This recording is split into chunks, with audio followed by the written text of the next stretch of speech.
She was about to be sentenced to 20 years in prison for a crime she didn't commit, but she never said a word in her defense, never called a lawyer, never asked for help. For 72 hours, she let everyone believe she was guilty until the courtroom doors opened and someone walked in who changed everything. Who was this person? Why did the entire room fall silent? If you want to witness the unexpected face of justice and heroism, let's examine all the details of this shocking event together. Dawn breaks cold over Jefferson County, Virginia, casting long shadows across Main Street where early commuters grab coffee before another ordinary Tuesday. First National Bank sits on the corner, its brick facade weathered by decades of small-town commerce. Security cameras capture routine morning traffic, delivery trucks, school buses, the postal worker making his rounds. At 8:47 a.m.,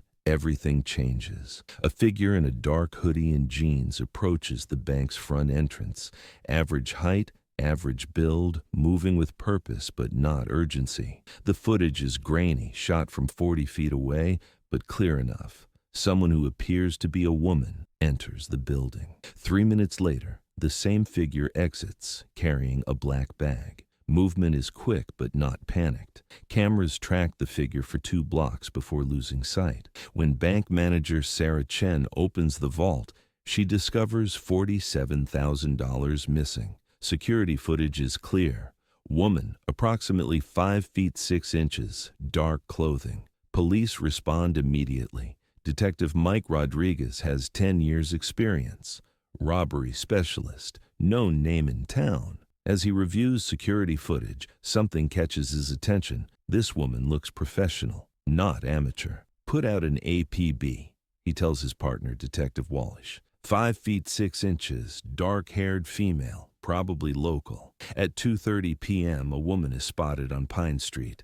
Perfect match, average height, dark jacket, calm walk. Patrol officer Jenny Martinez approaches. "Ma'am, may I see some identification?" The woman stops. Face calm, eyes clear. "Is there a problem, officer?" "Routine check. Your ID." The woman opens her bag slowly.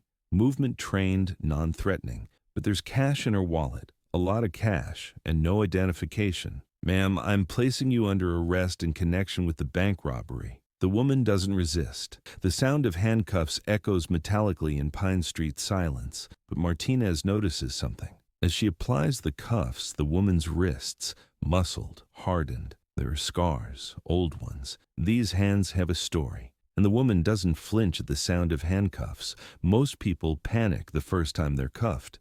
This woman simply waits. "Ma'am, you'll wait in the vehicle." The woman nods. No questions asked, no protests made. Martinez seats her in the back of the police car. Through the mirror, her eyes are visible.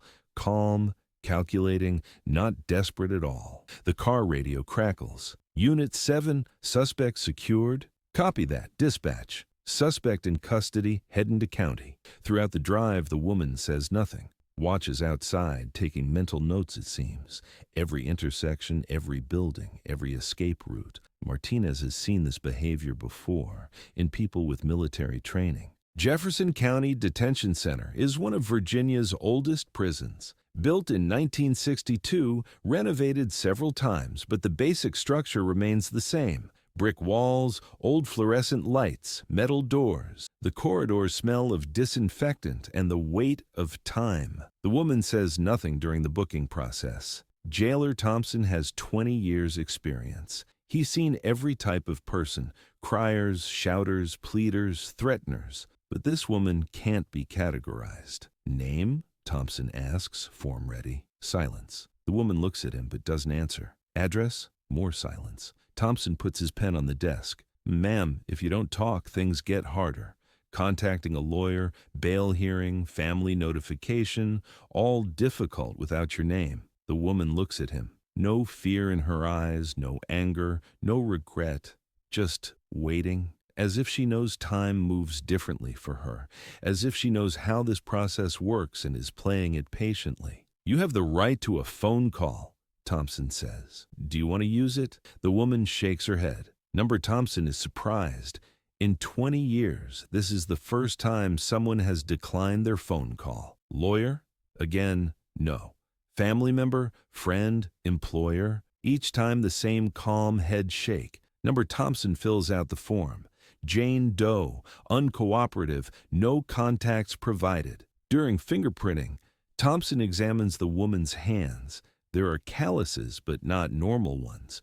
Rope burn scars, weapons training marks, and on her right ring finger, a very faint tan line, a ring recently removed. Married? Thompson asks. The woman smiles, for the first time, a bitter smile. Not anymore. These are the first words. Thompson makes a note. During the mugshot, the woman positions herself professionally. Chin up, shoulders square, direct eye contact. Most people look uncomfortable in mugshots.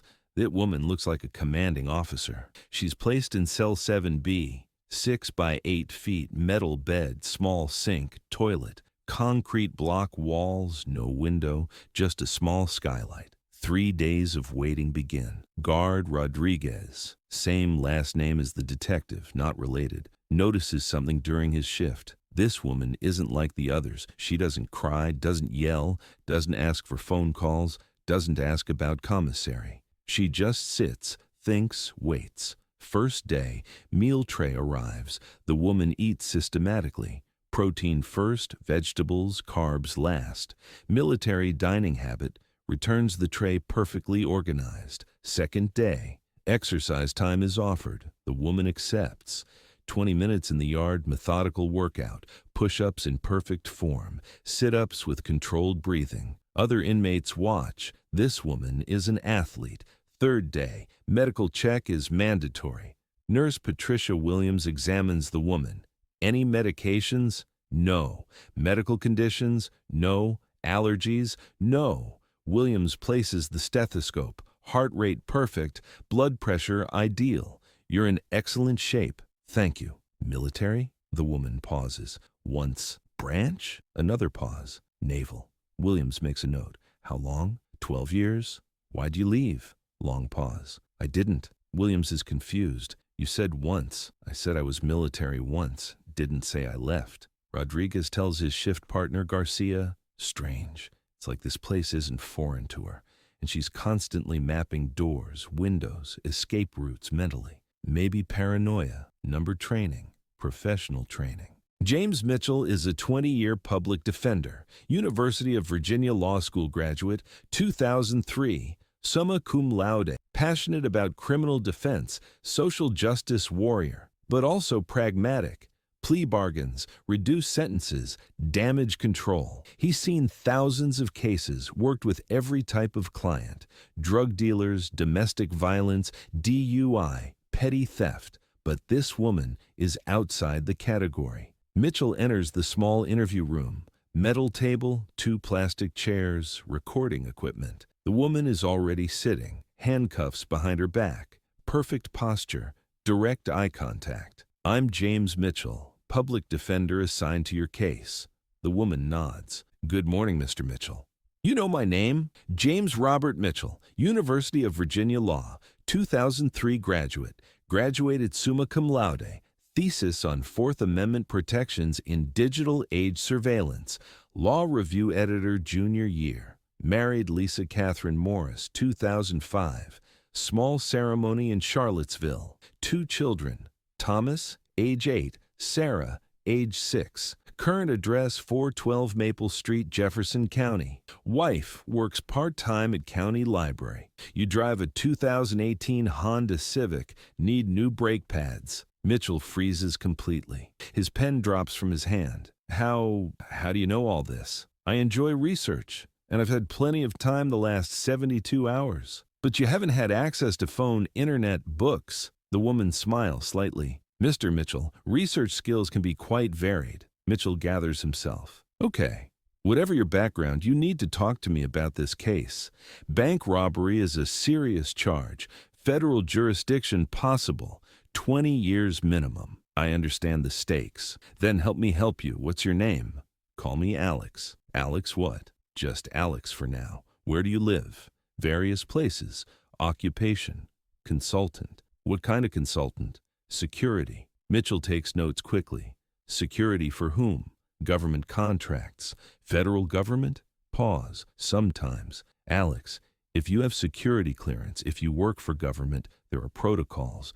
We can contact your employer, verify your identity. No. Firmness in her voice now. Authority. Why not? Because my current assignment requires total discretion, because contact would compromise ongoing operations, because some things are bigger than individual legal problems. Mitchell is frustrated. Alex, I'm trying to help you, but I can't work blind. Well, if you enjoy research so much, the woman leans forward, you should know how to get yourself out of this situation too. Exactly Mitchell's own words, back at him. The woman stands. Mr. Mitchell, you're a good lawyer. I researched you thoroughly.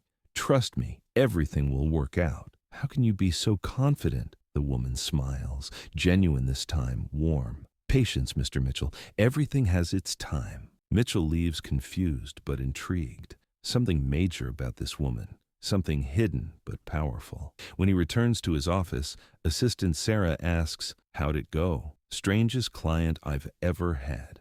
She knows more about me than I know about her. Going to do a background check? Already started. But Alex didn't give a surname, didn't give an address, didn't give a social security number. It's like she doesn't exist officially.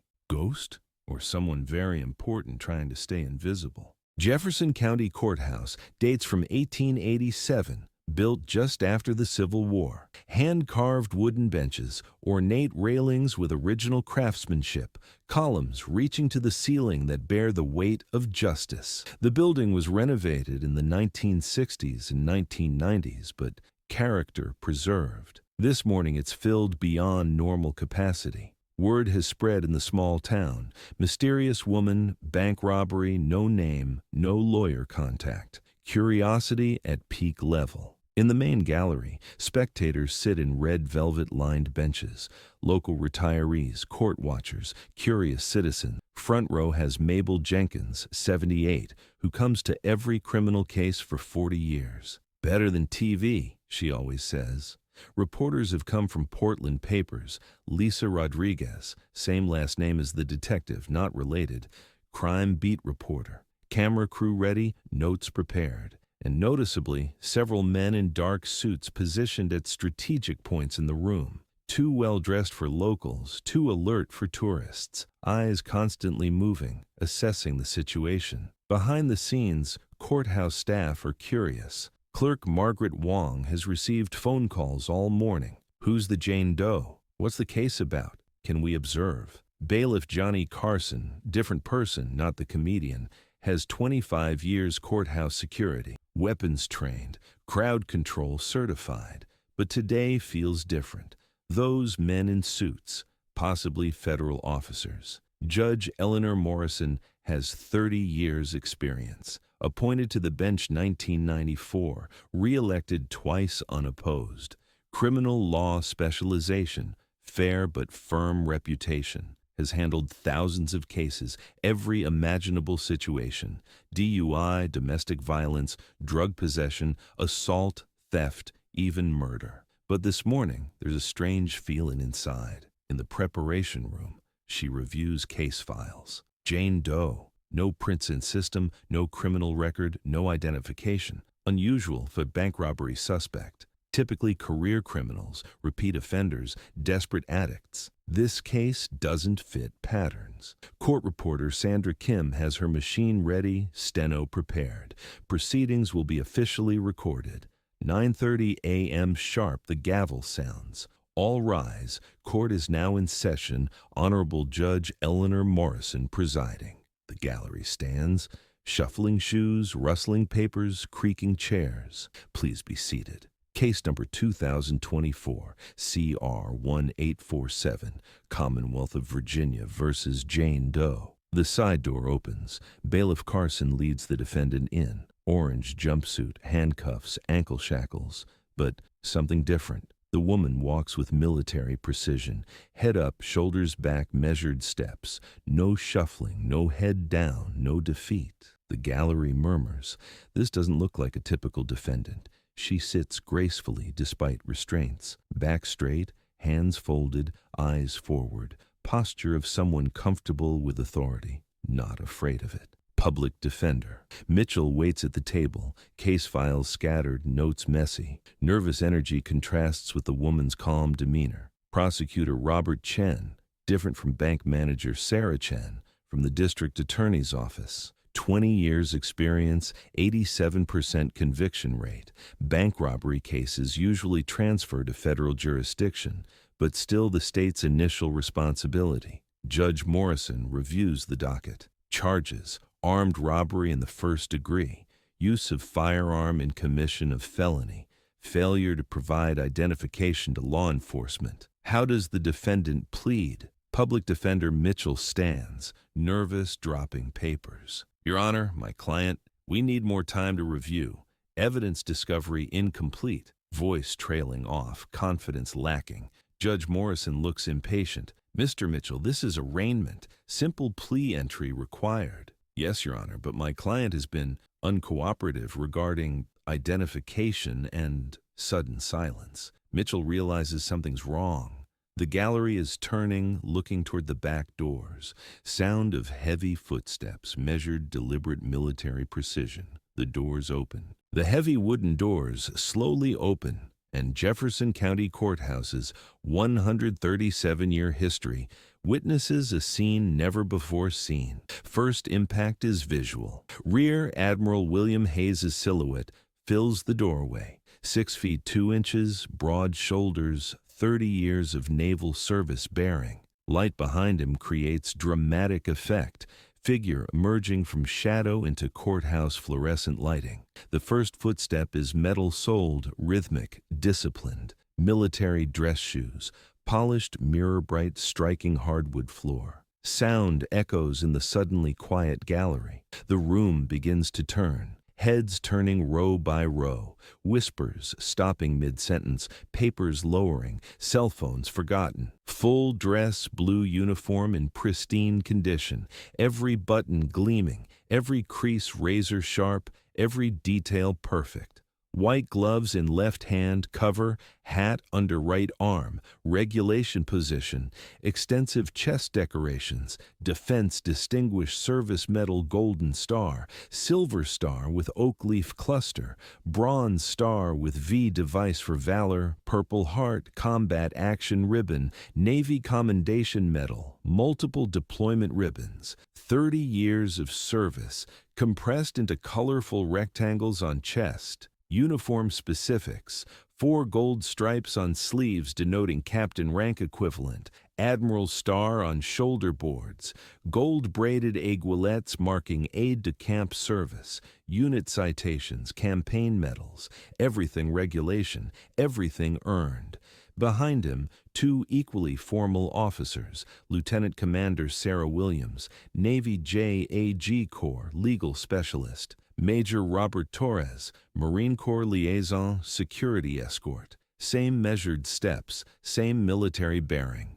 Sound changes in the courtroom. Air conditioning hum more noticeable. Breathing shallower. Someone drops a pen. Metallic clatter unnaturally loud. The gallery transforms before eyes. Veteran Jerry Patterson, Korean War, row 3, seat 5. Stands automatically. 78 years old, arthritis in knees, but muscle memory stronger than age. Hand moves toward forehead, almost salute, catches himself, drops hand but remains standing. Then, retired Marine Bill Stevens, row 2. Vietnam service, Purple Heart recipient, standing immediately, straight as possible, old dress blues 40 pounds heavier now, but pride unchanged. Then, Vietnam veteran Rosa Martinez, only woman veteran in gallery. Army nurse, 1969 to 1971, saved lives in field hospitals, standing with others, tears starting in eyes. Military respect spreads through the room like dominoes falling upward, each veteran recognizing authority, responding to training decades old but never forgotten. Civilian observers confused but respectful. If veterans are standing, something important is happening. Judge Morrison's hand holding the pen trembles. 30 years on this bench, thousands of cases, never seen a scene like this. She recognizes the admiral's rank, understands the significance. Federal jurisdiction probably incoming. Court reporter Sandra Kim's fingers freeze on the steno machine. 20 years court reporting, never seen federal intervention this dramatic. Bailiff Carson's hand moves toward his radio unconsciously. Training says alert security for unusual situations, but instinct says respectful attention more appropriate. Admiral Hayes walks down the center aisle at measured pace, not hurrying, not slow. Command presence filling the room, each step deliberate, purposeful. Eyes forward, focused on bench. Peripheral awareness of entire room. The gallery parts slightly. People lean back in seats, creating clear path. Like Moses parting the Red Sea. Unconscious deference to authority. Prosecutor Chen frozen behind table, files forgotten. 20 years criminal law, never dealt with military intervention. Unsure of protocol, unsure of response. Defense attorney Mitchell pale, confused. Client never mentioned military connections.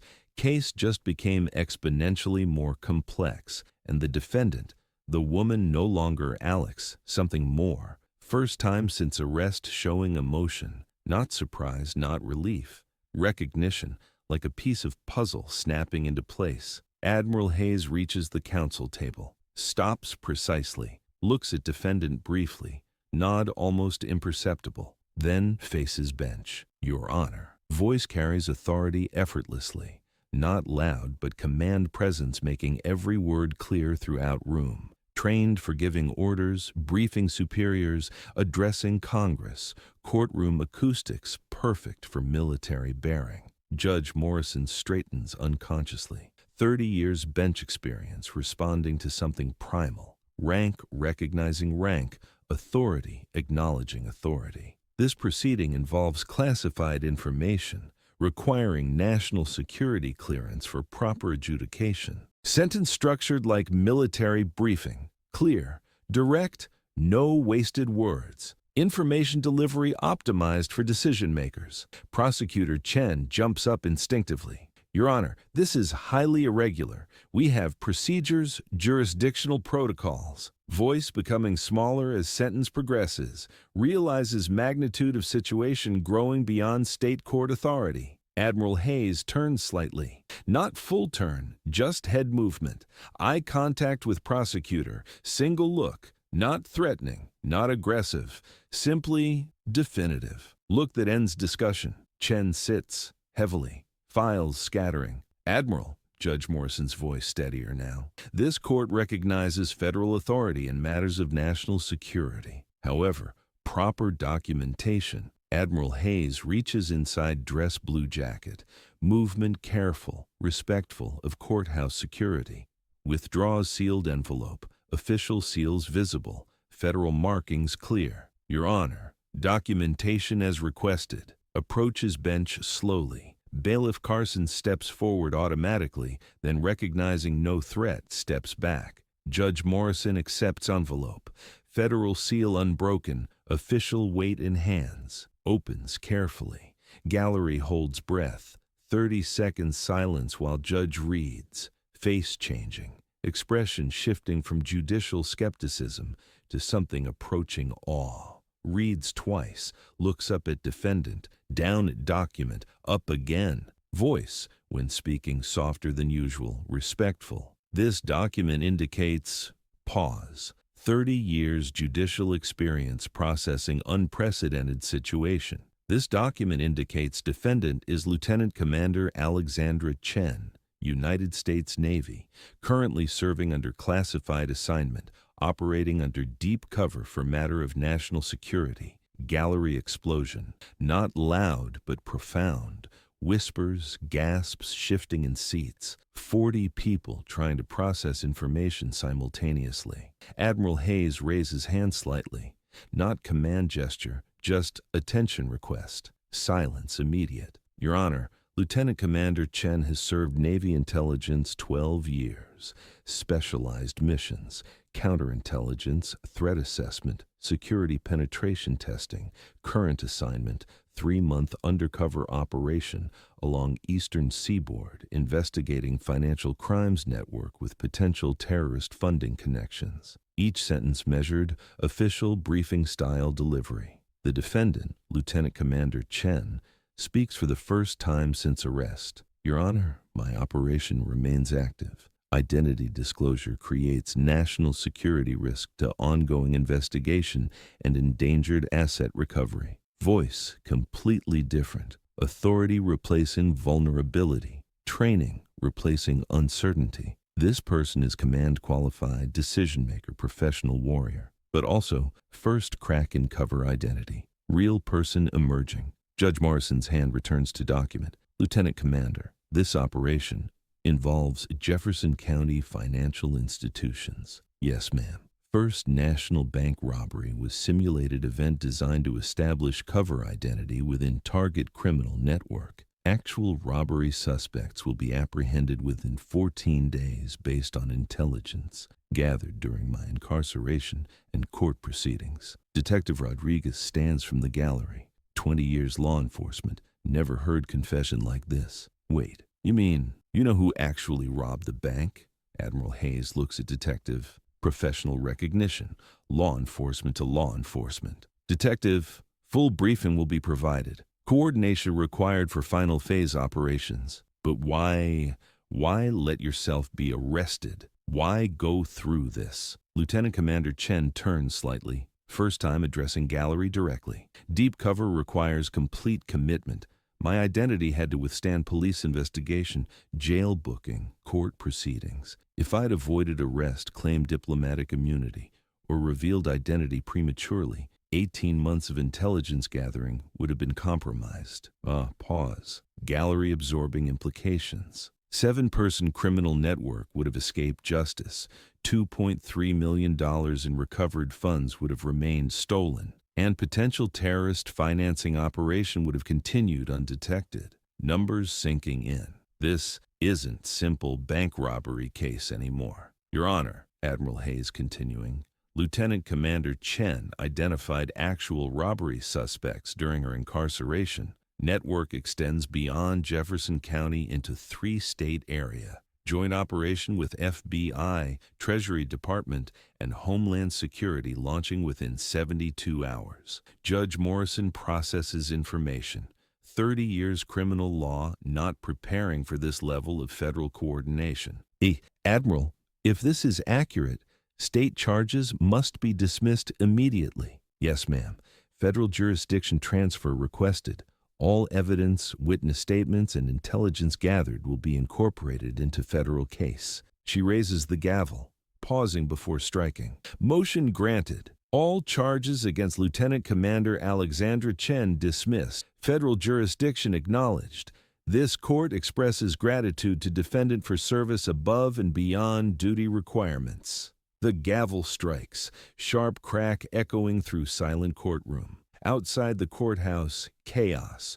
Reporters extending microphones, cameras flashing. Lieutenant Commander Chen, will you comment? No comment. Admiral Hayes, information about this operation? Classified. Detective Rodriguez approaches. Ma'am, I apologize. If I had known. Chen extends her hand. Detective, you did your job perfectly. My cover identity had to be perfect. Your suspicion was correct. Veteran Jerry Patterson approaches, Korean War medal gleaming on his chest. Ma'am, thank you for your service. Chen salutes. Thank you for yours, sir. 2 weeks later, Jefferson County Sheriff's Office. Detective Rodriguez sits at his desk reviewing federal coordination files. Phone rings. Rodriguez. Detective, Admiral Hayes, operation completed. Result? 7 arrests. Financial crimes network collapsed. Lieutenant Commander Chen's intelligence was perfect. Rodriguez smiles. Good news. Where's Chen now? Classified, but she has a message for you. What's that? Good instincts. Keep questioning everything. Line goes dead. This story teaches us something profound.